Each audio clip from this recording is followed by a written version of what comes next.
সে যেদিন 5 আগস্ট মিছিলে যাবেন সেদিন একটা চিঠি লিখে গিয়েছিলেন। বন্ধুগণ, সেই চিঠিতে কি লেখা ছিল?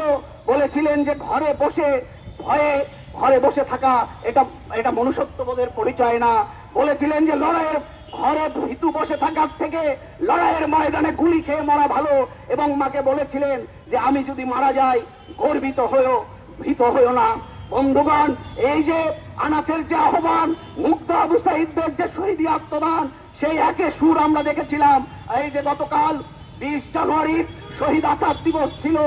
আপনারা জানেন 69-এর গণ অভ্যুত্থানে আসাদ প্রাণ দিয়েছিলেন। সেই আসাদের মৃত্যু খুব কাছ থেকে দেখেছিলেন। ওই 69-এরই আর এক বালক কিশোর মতিউর সেদিন ওই যে নবকুমার ইনস্টিটিউটের 10ম শ্রেণীর ছাত্র ছিলেন।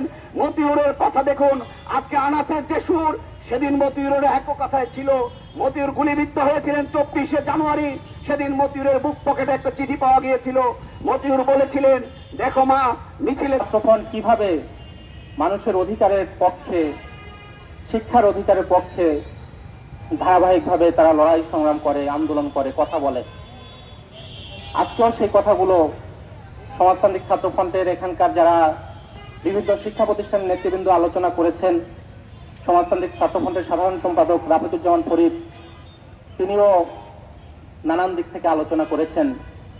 সমাজতান্ত্রিক ছাত্রফ্রন্ট একটা ছাত্র সংগঠন হিসেবে গত 41 বছর ধরে বাংলাদেশের মানুষের বিশেষ করে শিক্ষার অধিকারের দাবিতে, সম্পদ রক্ষার দাবিতে এবং গণতান্ত্রিক অধিকার রক্ষার দাবিতে ধারাবাহিকভাবে তার লড়াই সংগ্রাম এবং আন্দোলন আছে।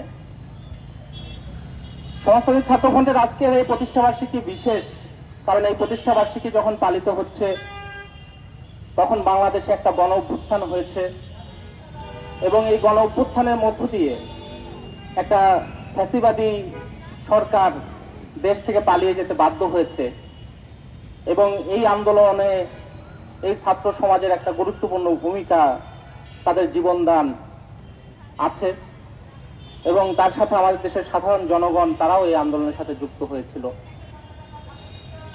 এবং আমরা অনেক